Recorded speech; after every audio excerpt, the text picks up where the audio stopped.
All right, but everybody, welcome back to the WR podcast. I'm Joey, I'm Tommy. I'm Pops. and we have our guest this week, SK Eveslage is here. You are a former wrestler that is now a referee, Yes, sir. and you work for OVW. Yeah, that's my primary place. I venture out here, there, everywhere. Nice. We're just gonna ask you some questions. You know, uh, Growing up, were you a wrestling fan? Actually, to be honest, I absolutely hated it. Hated it. Because see, I'm in my 40s, so I grew up to a thing that we knew as Saturday morning cartoons, and it's not really a thing that's around anymore. And but so I'm looking forward to Saturday mornings, and then my dad wants to watch pro wrestling, some Bill Dundee and Jerry Lawler, and I'm like not very happy about it because I want to watch the Ghostbusters or Eat the Cat. So I hated it. But it was 1993. My uncle and my stepdad took my cousin and me and my brothers to the Louisville Gardens to watch just the live event. It was if I'm not mistaken, like it was right around when Andre the Giant passed away because we did the 10 bell salute. Oh yeah. And but like I didn't even know what Monday Night Raw was. I just knew Hulk Hogan and the Undertaker, like the basic names back then. And but we went to that live event at the Louisville Gardens, and I absolutely fell in love. And I was like, as a kid, I was probably about 10 years old at this point. I was like, this is what I got to do some way, somehow. And then I obsessed about it. Like it was before DVDs. So I was going to the movie stores and getting the VHSs of the old before my time, before to figure out the history and just to build up to it. And I just, was getting obsessed with it and just wanted to do it so bad. But, and here we are. Yeah, I mean, we always tell people, if you want to actually experience wrestling, you might like it if you actually go to an event and not just watch it on television. Oh, absolutely. Like a big plug that worked for me on getting good spots as a wrestler, because I don't have a very big size. Like I'm built more like a referee than I am a wrestler, but damn near, can I say damn? Go ahead. You can say whatever you want. Say whatever you want. Go ahead. Say whatever you want.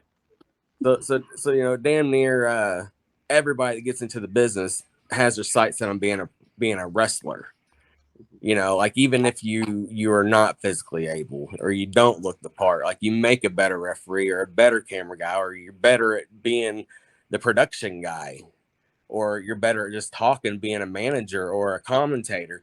But everybody wants to be that wrestler, like you gotta. So of course, I'm a little bitty wanting to. I'm sorry, I got sidetracked. What was the general question? Oh, just actually going to events rather than watching on television. Okay, yeah. So the big thing that helped me get my spots and stuff, being my size, was, since I'm a local guy, like, from OVWs in Louisville, I'm only 45 minutes from my front door to their door. So I'm taking people from Southern Indiana that's a little further away from the river, around the Harrison and Washington County areas, Floyd County areas, and selling tickets to them, getting them to go over there. And they're going to watch, not because they were a wrestling fan, but it's because, hey, I personally know somebody that's doing this. And then I get them there, and then whoever I was working with, let's make this guy shine, because they'll come back and buy a ticket to see me. But, we make them want to come back and see them. And then they're there throughout the rest of the show because, they already bought their ticket. They're there. And they actually, would connect with certain stars. If you remember Michael Hayes, not P.S. Hayes, but OVW's Michael Hayes. Yeah. Just his background Yeah. alone, it grabbed onto people, and just him being there alone just made people want to keep coming back. For my ticket sellers, they loved him. But but that worked with everybody across the board. So I get. So yeah, I had a lot of people that were not wrestling fans that became wrestling fans because I was their front door to get there, I guess you could say. When you when exactly did you get started actually doing wrestling, and who trained you? I would say my official date I stepped in the ring was July 4th, 2009. It was I was in pretty much denial that I was ever going to wrestle. I got started late. I actually started when I was 27. But I went.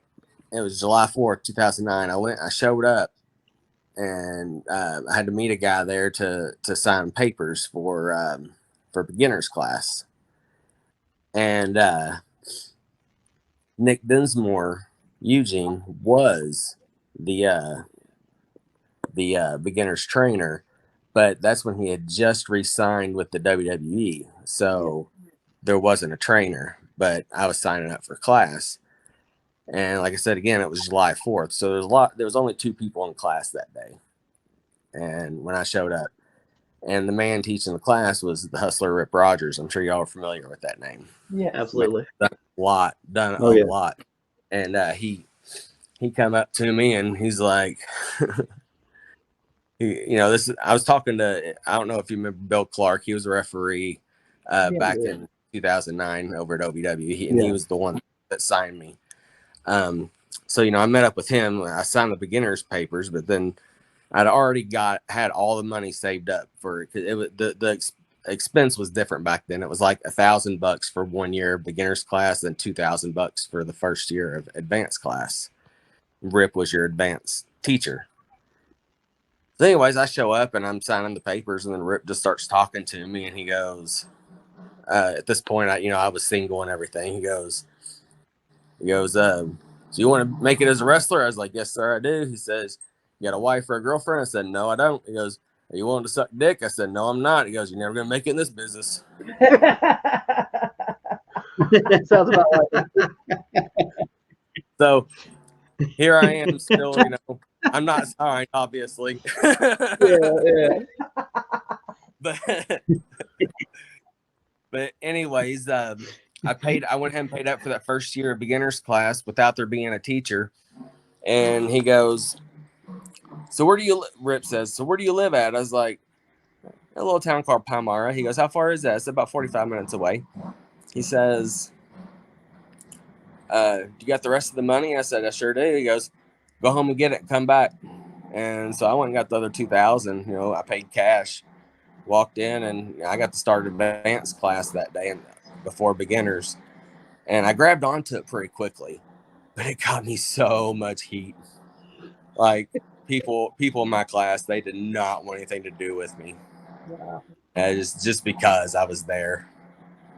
I remember I was talking to, none of these people are still there, but I remember I went and asked this one guy a question. He's like, don't fucking talk to me, and walks off. So it's just like, did they not like you because you were catching on, or was it just like maybe taking a spot possibly? I didn't go through beginners class because. Oh, okay. Because you just went all the way to advance already then, because there was no. Okay, all right. Because there wasn't anybody to teach me, So, but he put me, it's just like one of these things. Like, okay, so you're new. I want you to be in the back of the line every time, so you can kind of see what everybody else is doing.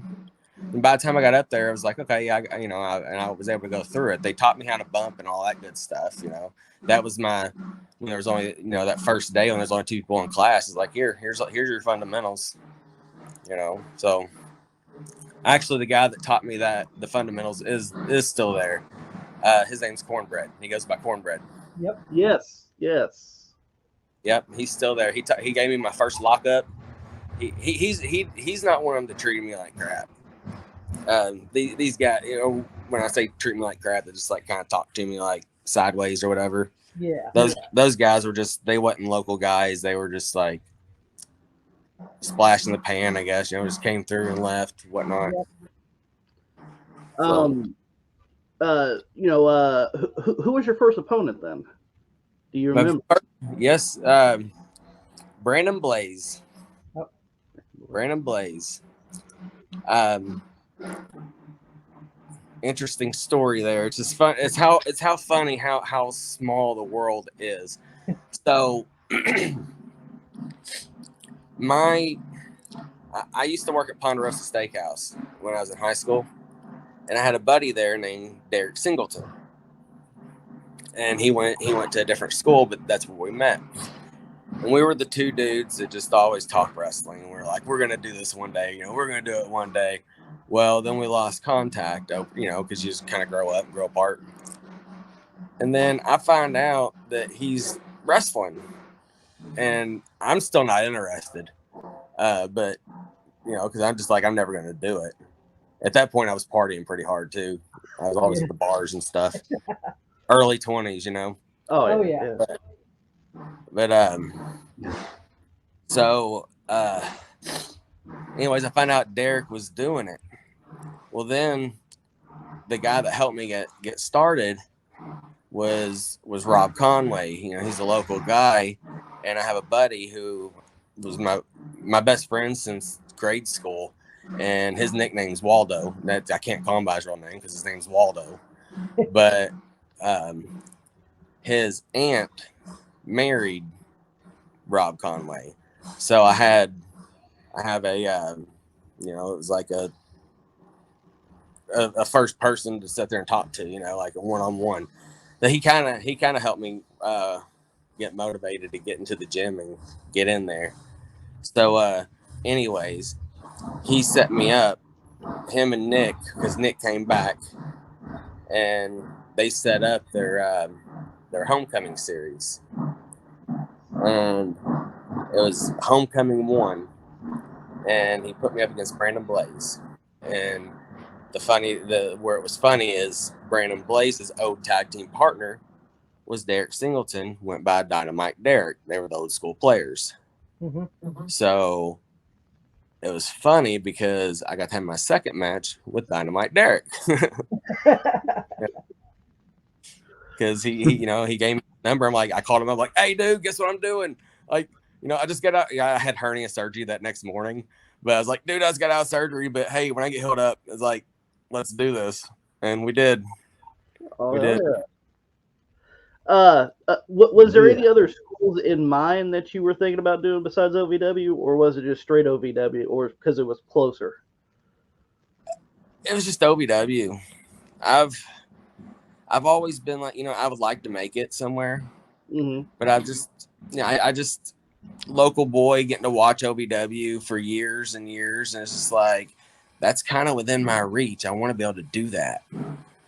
And so it was just, I just wanted to have one match is what I ever wanted, was just one match. But if you ever had a match, you can't just do one match. Because we actually remember you wrestling here because we live in E-Town. Okay, yeah, I love E-Town.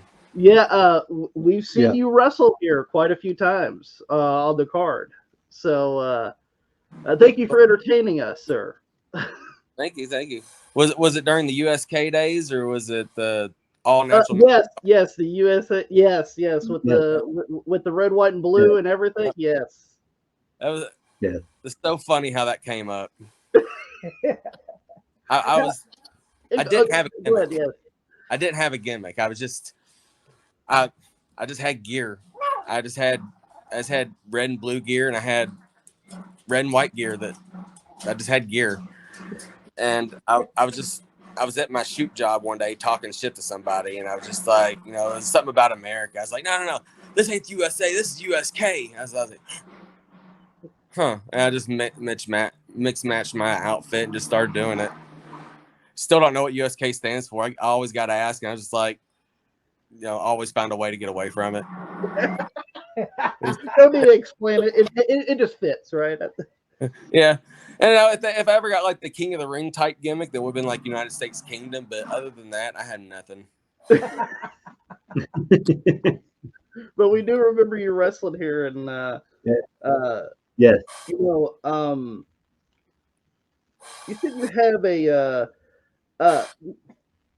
is there a reason why you transitioned from wrestling into refereeing? Yeah, actually, a handful of stuff, but I kind of had a near death experience a couple years ago, and it was non-wrestling related, but it just kind of changed me a lot. So for one, I worked at my regular job. I started working 3 days after I graduated high school. Was there for 20 years and was never happy. I just, ended up with a car payment and a mortgage payment and just fell deeper in the hole, and had to stick with it. And I hated it. Like working almost every weekend, it's like, yeah, it paid good, but what good's money when you don't have time? Yeah. And so that's another thing that kind of got me heat, or also kept me from being able to work on my body as much as I wanted to be look like an in-ring performer. And it kept me from being able to do things like be on television because I couldn't be consistent. I could never be consistent. This entire time I've been in wrestling, I hadn't been able to be consistent. It was more or less a hobby. It was like, hey guys, there's some 3-on-3 basketball. You want to go sign up and play? Like, yeah, it was just something I could do and something I love to do. I never once, tried to sign up on WWE tryouts or be an extra anywhere or anything like that. I just love to wrestle. I love to play. I love to entertain. I was a bump machine. I loved taking the bumps and putting, I didn't mind putting people over. It was just so much fun. So what happened was, I was unhappy with my job. And then I just, what things were changing at OVW, which I was getting a lot less spots because you had you had people showing up that looked like they should be in the ring, and I look like I should be in the crowd, So I was just kind of not really. I don't know. I was kind of like losing my where I felt like I belonged, I guess you can say. And just kind of feeling a little bit lost. But like in the midst of all that, I had this accident. I was trying to start a burn pile in my backyard, and my mind wasn't in it because the day before that, I was at my job, and a guy that I know, his name was Robbie Lyles. I worked with him for 20 years, and he fell over dead at work. And oh man, he was only early 40s. So him and his family was heavy on my mind. So I wasn't thinking, and I poured some gasoline on this brush, and then walked away to put the gas can away because I'm just like, you know what, I don't want it to this can to blow up. Well, then the fumes start expanding, and you don't see the fumes. I'm probably a good 3 feet away from the pile itself, maybe more than that, really. But I take a deep breath, and taking that deep breath is what saved my life. But I take a deep breath and hold it, and then I light the lighter, and it's one of those long ones you light a grill with. I light the lighter, and I just take one step. I'm starting to move forward, and then the flame just shoots back at me, burns me up. My arm was on fire, and was able to get that to go out, but I couldn't tell if anything else was on fire. So didn't really want to stop, drop, and roll because I was in rocks. So I kind of just took off running and did one of those little wrestling rolls that you see. Yeah. Oh yeah. But just kind of didn't go all the way through with it. Stayed on my back and started flopping like a fish. And then I stood up and I looked, and my right hand all the way up to just past my elbow is burned up. I'm scorched on this side of my face, all around it. And then up my leg, around my my right foot, not my my right leg, probably close, not quite to the knee. They said it was 13% of my body, and it was rough. It put me out of work for 2 months. I couldn't walk for about a week, and I was in the hospital. I came home from the hospital early, but it was just because my wife was just having to do it all, so I thought maybe I could be more help to come home. But I was actually I couldn't walk, so it was someone else for her to take care of. But I don't know, when I was sitting there in that hospital, I was in there during my 40th birthday. I was laying in the hospital on my 40th birthday. I didn't get to see my kids because one of them was feeling sick, so they all stayed home, COVID stuff. Yeah. Couple, that was still fresh. Yeah. So I was just sitting there, and I don't know, I hit rock bottom. And whenever I hit rock bottom like that, I keep myself, like I keep attacking my own self, I guess you can say, to start kicking myself when I'm down. So it's like kind of like I hit rock bottom and keep on sinking. And I just kind of just quit wrestling completely. I just like, I don't belong, I was sitting, like it, feeling so down and depressed where I'm even like, I was supposed to die in that fire. And, this was, if you've ever been got down and depressed like that, no, it just, I don't know. It messed with me. But taking the break away from wrestling, it was actually very healthy for me. Because I was away from it for about 1.5 years. And in that time I was able to, within 1 year from my anniversary from the accident, I like to call it my burniversary, but 1 year from my burniversary, I quit that job that I hated so bad and had me a new one at a place called Cutter Woodworking. And I freaking love it there. I actually started on my 40th birthday, and it's just been amazing. Like, I'm still there today. Like, I love it there. So, I was happy at my job, and then I went to a wedding last May of last year. If you know Casey Reeves. Yeah. So, he got married, and so I was there, saw a bunch of the wrestling guys, and one guy in particular, Josh Ashcraft, he talked to me because I kind of distance. I had my youngest son, so I kind of wasn't getting him in the mix there. But he's autistic and don't take very well to people and stuff. So like I just kind of kept him back at our own little space, and we did our own little thing. But Josh comes over and starts talking to me, and like he just let me vomit like all whatever's been bothering me, and I can't even tell you what it is because I don't know. It was just how I was feeling emotionally at that time that I was creating my own demons, I guess you can say. But I got rid of it all. Like it just let me like dump it all out, and then just talking to him, he's like, you could do this, this, and this, or even a referee. I'm just like, I think I would like being a referee. So I'm in real good with Eric Draven, Supreme Wrestling. Yeah. So he's always treated me well, like whatever I wanted to do. Like if I wanted to come up and just practice being a heel or try to shine something up, work off some ring rust. Just I never ask him for money. He just it just kind of sure. You want to try something out? You want to work on something? Absolutely. He gives me the ring time. He's even given me like open up the building for me to go practice and stuff whenever there wasn't anyone there. So, I mean, it's just stay loyal to the man. Anyways, I'm like, hey, I kind of want to get under reffing. Can I come down there and give it a hand? He's like, sure.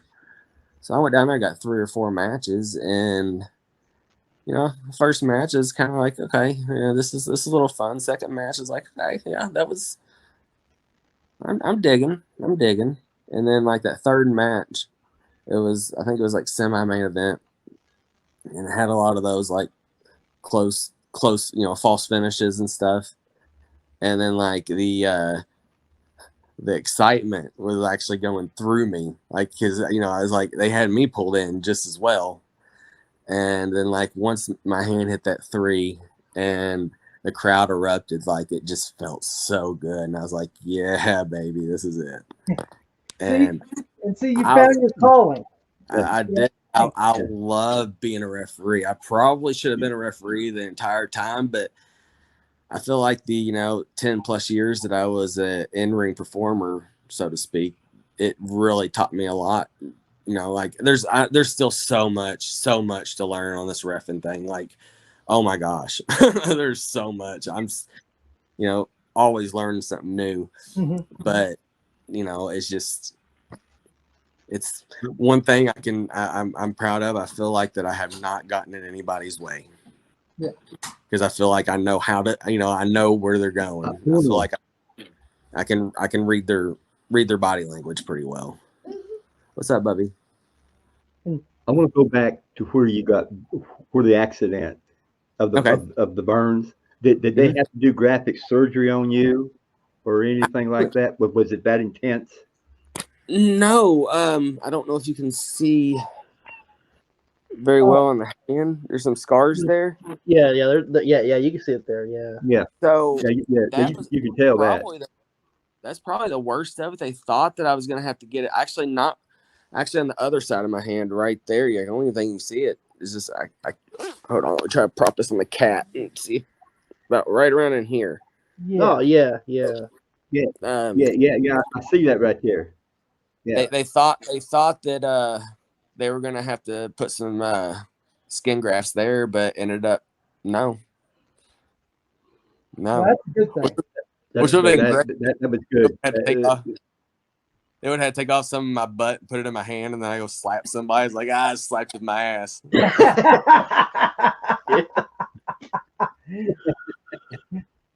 But you were I'm so glad and I know you are she was very lucky to escape that right there. I was blessed. It was just an awful thing. I was blessed. Yes, you were blessed. I had a guardian angel. You can call me crazy. I don't know if you believe in this kind of thing. We lost my sister-in-law back in 2020, and we feel her presence around here once in a while. And they say that younger kids can kind of see spirits and stuff. So like my youngest back around all that time, he would look past us and say stuff, and it was kind of creepy. But when that happened, when I went back, it's like it was a bit of a jerk pulling me back. And that next day, because that flame, it went up and it shot up really high. It happens to us too. You said that the flame shot up. Oh yeah, and they went out. And then the next day, my wife was looking outside, and she looked at the burn pile. I don't know if you know that thing about the, they say like cardinals are connected to spirits or whatnot. Yeah. There's a cardinal sitting on that pile. Wow. Oh wow! It was kind of like, hey, I had you back, Man, I'm going to say this. Most people don't believe me, but I do believe what you mean, because my wife died in September of 2008.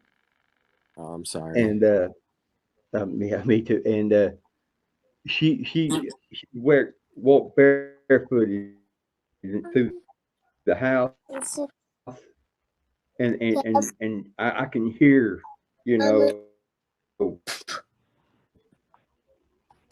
at night. And I was one time sitting at the computer. Now back then I had long hair, and she would always come up to me and take my hair and fluff it up, take it from the back and lift it up with her fingers and let it drop. Now I told people about this, and they looked at me like I was crazy. So I know what I felt. My hair moved. That's wild. I believe it. I had another similar thing like that happen. I was just watching TV, and then when my grandmother passed away, like my TV shut off, and then my phone rang, It was crazy. You know, that's when I got the call. It was weird, crazy things like that. You know. Yeah. Well, Yeah. thank you for sharing your experience with us on that, though. Thank you. Oh, Yeah, I tell people like that right there, and they look at me like I'm crazy. Oh, man, your imagination's running away with you. I'm glad, to hear of you of that right there, the same experiences that I feel. yeah. And I appreciate you talking about that. I really do. Oh, not at all. I know. And I've never really told my story to the. I tell my story to individuals, but I haven't really told my story on any platforms yet. This is actually the first. thank you for that, for sure. Because everybody has their own experiences, especially when it comes to professional wrestling. You said that Josh is the one that kind of got you back into wanting to do maybe refereeing, possibly. Yeah. Mm-hmm. Josh is a really, really good dude. I actually met him, at in OVW, like back in the day. He used to sell the DVDs. That's where I met him before, and nice guy, great manager too. He's the jackass of all trades. Yes, he is. Yeah. But and once you got your, you were able to kind of do the referee thing. What made you want to come to OVW and do refereeing? I guess in the back of my mind, I was like, I want to go back. Ultimately, I want to go back to OVW.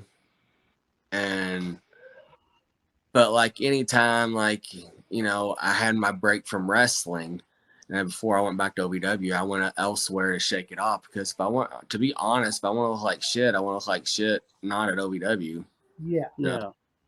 So I trying to learn what I can. Actually, since I have history with a lot of people there at OVW, there's a couple of guys that were still working with me. Like as I would, get footage from a match and send it to me, or send it to them, they critique me and stuff. And then they ended up, giving me a tryout, and because that Wrestlers was getting ready to hit Netflix, and Daniel Spencer, he's like, hey, might want to get you on the schedule before this hits, because people are going to try to get in after that. And I'm like, oh, and I didn't really even know what this Wrestlers was about, because I was that disconnected from like pretty much everything.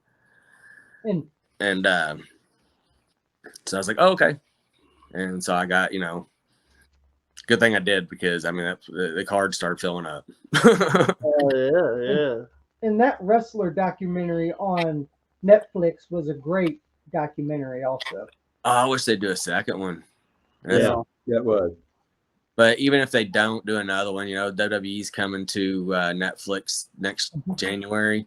So wrestling fans will be like, hey, that, hadn't seen it yet. Be like, hey, what's this Wrestlers here?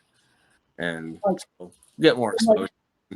And like people's like, I enjoyed it because it was great. I was like, it told the story of OVW from past, present, and the future. It was all great. Like, yeah, it's hilarious. I know there's people that just next town over, as my in-laws, they were telling me, because it was from this next town over. They were like, yeah, these people come up to us. They're like, did you all know that OVW is just over there in Louisville? Yep. Like, it's right under your nose. The people one street over on Indian Trail, they probably don't even know that it's right there. Yeah. And we've been Ohio Valley Wrestling fans since it debuted in 1998. So we know the history of OVW. So how it began and everything. So we actually enjoyed that documentary. Very much. It was a good one. They told some great stories. No Rip Rogers. The reason why is because my wife went to school with Rip Rogers. Oh, okay, over in Seymour. Yep. And whenever he come to town, in Seymour or in or when we moved to Kentucky here too, he would always send us to us because he knew the kids were wild about wrestling. I was wild about wrestling. My wife was wild about wrestling. So he'd just say, "Yeah, here's some tickets. Make sure you come to the show." So he was really a nice guy. Really a nice guy. He is. Don't have a filter. No, Love it. not at all. Love it. Like I find myself sometimes, like whenever I'm really getting in the zone, talking to someone, like younger in the business than I am. If I'm trying to teach him something, I find myself talking just like him, like as if it's because I see him explain it to me. So I'm just like talking rip. And it's hilarious because then I took the guy to one of the seminars. When someone I did this to, I took him to their seminars, and when we left, he's like, "Dude, I see why you talk like that." Yeah, he has no filter, but a great guy for sure. I have to tell this story. I picked up the tickets, but he was wrestling in another town, and wasn't very far to where we lived. So I went to that match there where he was wrestling to pick up the tickets. He was in a tag team event, and he just invited me on up, to stand in the corner. It was kind of funny to me. I thought it was weird, and I think really it was a practice match is what it was. That's in my mind anyway. But man, it just looked surreal. But anyway, he missed the guy's tag because he's talking to me. I said, "Man, you just missed your tag." I don't worry, he'll be back. It was real good. I loved watching it.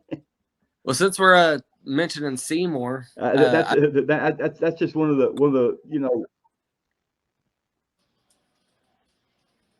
No, go ahead. No, you can finish. You're on a bit of a delay, so you go on and finish. Oh no, he just wanted to mention that story. That's all. I'm just saying that's just one of the events. Yeah, I'm just one of the events of OVW wrestling, and there is many more that I could say, but that's one of them that I relish. It's being close to and actually talking to Rip Rogers. Y'all, we mentioned Rip and Seymour and stuff. Y'all know that I think it's Mason Racing or Racing Mason. It's that pizza fun place. Yeah. This past Sunday, just did an event there for Indiana Heritage. It's Indiana Heritage Wrestling, and it's mainly for rookies. Like, they mix them up with some more veteran people and help them, like elevate them. But that's a 3 p.m. show. They do it once a month. Just like to give out a quick plug if you don't mind. Absolutely. Go right ahead. Go right ahead. Yeah, no, go right ahead. They fall on once a month. Right now, they're once a month on Sundays at 3 p.m. June will be June 9th. And, yes, June is June 9th. I'm going backwards, though. May is May 19th. That's the next one. May 19th and June 9th. So anybody in the local area, definitely check that out for sure. Right. Yeah, I know. You guys are in E-Town. But definitely check it out. We might make the drive. It's not too far. But good 2 hours, 3 hours. It's good to because I was born in Seymour, so it's always good to go back to the hometown though. So I got you. Yeah. But one little last question before because we know that you got some stuff you gotta do. Is there anything about we don't want to keep you long. Yeah. Would you ever possibly step back into the ring? Oh, I don't know. You don't know? Like, you always get that itch. Yeah. And seeing like guys today, some of these newer guys like Ethan Heyer or ZDP, Super Z, you see these things because those are like the perfect guys that I like to work with because I could like pick them up and do stuff. So I don't know. It's like I want to work with guys like that just to kind of try to put them over big, but at the same time, I'm like, hey, you know, you're 42 or you're getting ready to be 42, and you're starting to feel things whenever you were 28 Yep. that you know that you did. So it's kind of like I don't know. You know, it's like really, it's hard to say. I don't think that I've had my last match, but I'm not like have nothing planned, I guess. If that makes sense. Yeah. Oh, absolutely, absolutely. But returning as a full time ask you this. hell no. Like the ref and job, yeah. I love it. I just want to ask you this: did you mind? Do you mind putting guys over? I mean, did you mind that at all? That was what I was. That was probably what I was good at. Yeah, like yeah. I wasn't the guy that you put the title on that made it prestigious. Yeah. I was the guy that just shined him up, and made him look like the champion. Oh yeah. And see, that's what we've been trying to say. You like, know, people don't, like, it don't bother. I gotta give, you know, most of the people, you know. Go ahead, boss. Yeah. Yeah.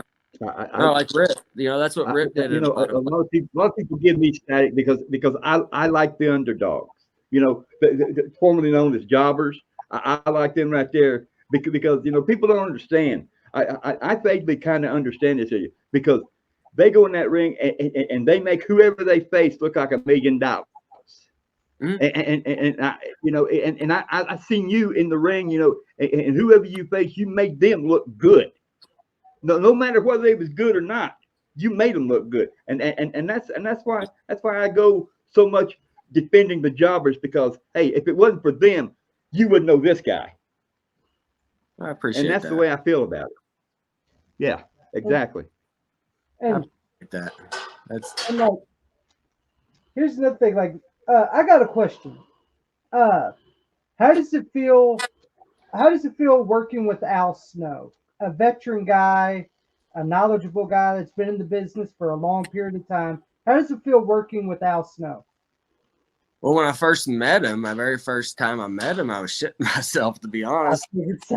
I was either I needed to get tickets from him. I was either putting on a show because I promoted a couple shows, or I was just getting some for a Saturday night special. I can't remember, but I needed to get some tickets from him, and I was just like, I probably sounded like a squeaky little girl. Can I get some tickets? Because it was just, but no, he was just so like welcoming to everybody, and just, you know, he's so warm. Him and his wife, whole family, they bring you in and just kind of just make you feel like you belong. You know, all those years that I was that wrestler that felt like I didn't belong.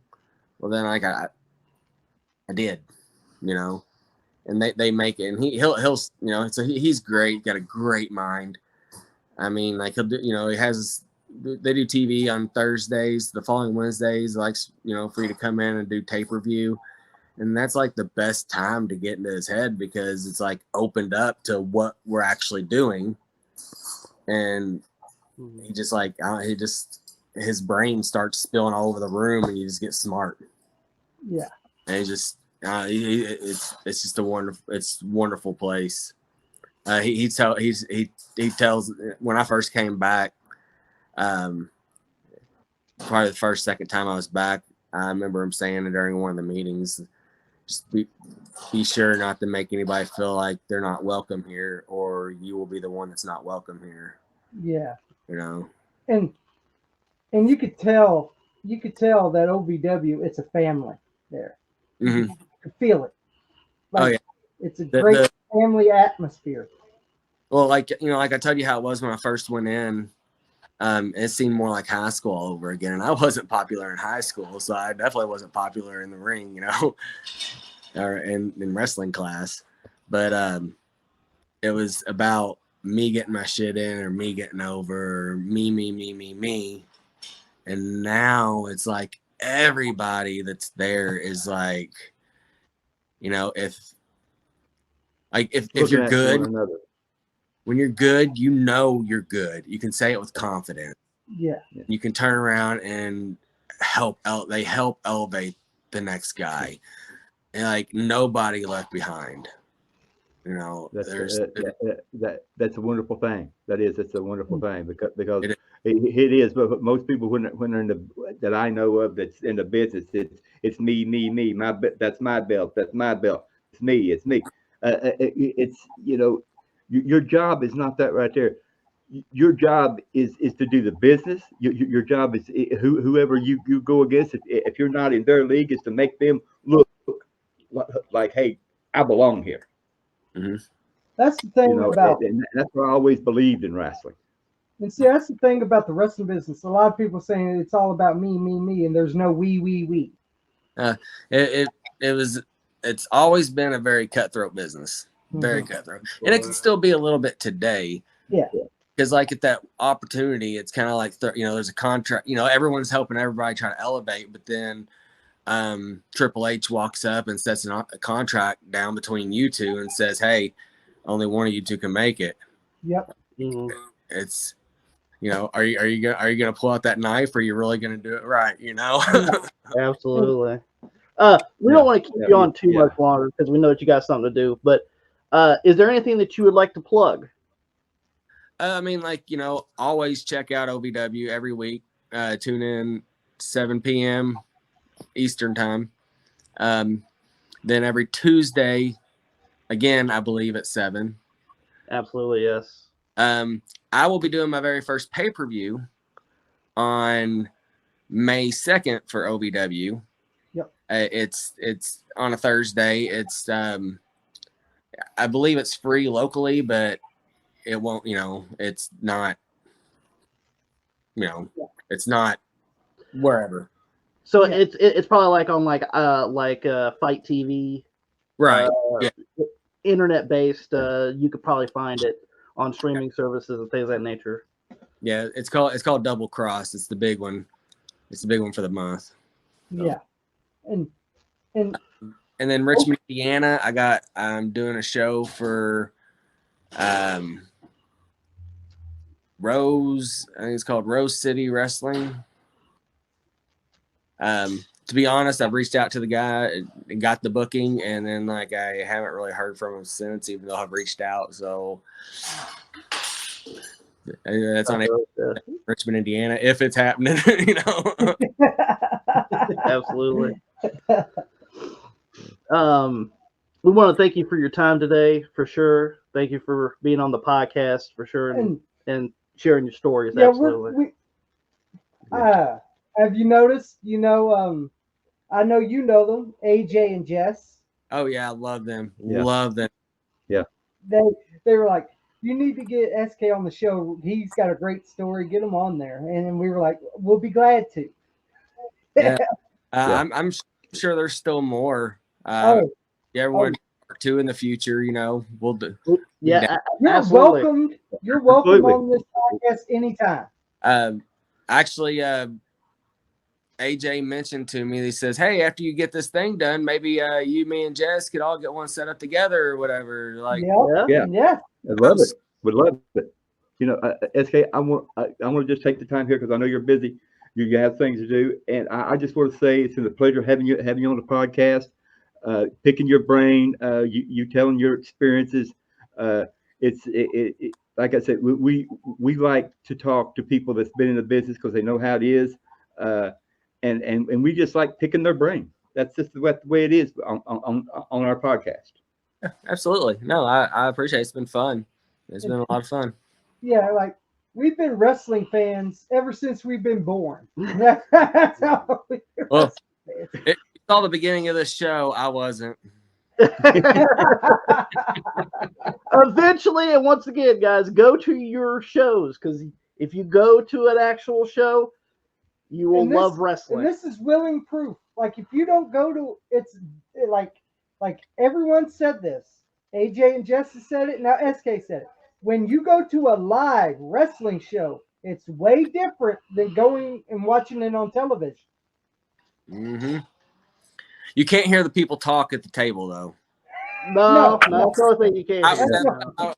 I was sitting there. I was like, when I went to my very first one, I was like, but how are we going to hear those people at the table? Oh, I thought we were supposed to hear all of it. Sometimes you wish that though. Sometimes you wish it though, for sure. The knowledge of wrestling, it takes a knowledge of reading the fans, knowing what they feel, knowing what they're going to expect. Yeah, And that's what I always thought that promoters and anything else should realize, and a lot of them do. Well, So you feel your fans during the matches too, and that's like yeah. Picked up as a wrestler, but like now as a referee, I'm not as exhausted and can actually pay better attention and think, and then I can like actually pass on like, hey guys, babyface needs to kind of wake up a little bit, or yeah. I need to, y'all are getting, they're falling behind here, or so Yeah. I tell you what, I love the matches, and I've seen them in OVW so many times. The matches that you are just literally on the edge of your seat when you're there and you're watching it live, and you're wondering, what's going to happen. Just like we mentioned about the 1-2, then they kick out, and then they do the finisher on this guy, and it's like, well, it's got to be over now, but the referee starts counting 1, 2, he hits that 2 kick, raises that hand up, coming down with that 3 kick out. And that right there is so expensive.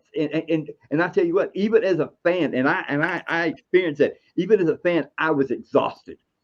Yeah. But and I think it's so wonderful.